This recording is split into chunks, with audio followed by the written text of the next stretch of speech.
Copy और मानव में समानताएं, अर्थात similarities between the man and Apis. तो देखिए, पहली समानता है दोनों में पूंछ अनुपस्थित है, अर्थात मानव और कापी दोनों में पूंछ का अभाव होता है, पूंछ नहीं होती है। फिर अगला पॉइंट है दोनों पश्चपादों से शरीर को सीधा करके चलते हैं, जो चाहे वो कापी हो चाहे वो मानव हो, दोनों ही पश्चपाद यानी पैरों से चलते हैं और शरीर सीधा रहता है। फिर अगला, दोनों के हाथ वस्तुओं को पकड़ने के योग्य होते हैं और जो अग्रपाद हैं यानी जो हाथ हैं उनसे वस्तुओं को पकड़ते हैं, तो दोनों पकड़ सकते हैं, दोनों में सिमिलरिटीज है ये। फिर अगला है दोनों में लंबी गर्दन होती है, यानी चाहे वो कापी हो चाहे वो मानव हो, दोनों में लंबी गर्दन पाई जाती है। अगला पॉइंट है स्टर्नम हड्डी के चौड़ी होने के कारण वक्ष भाग चौड़ा और चपटा, मतलब दोनों में स्टर्नम हड्डी चौड़ी होती है, इसीलिए वक्ष वाला हिस्सा, वक्ष वाला भाग चौड़ा और चपटा होता है।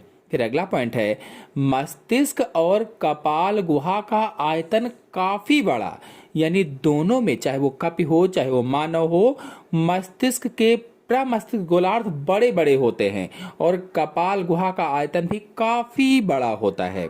फिर अगला पॉइंट है मानव और कापी दोनों में पोषण सर्वाहारी, यानी कि कापी है और मानव है, दोनों सब कुछ खाने वाले होते हैं, सर्वाहारी यानी सब कुछ खा लेते हैं।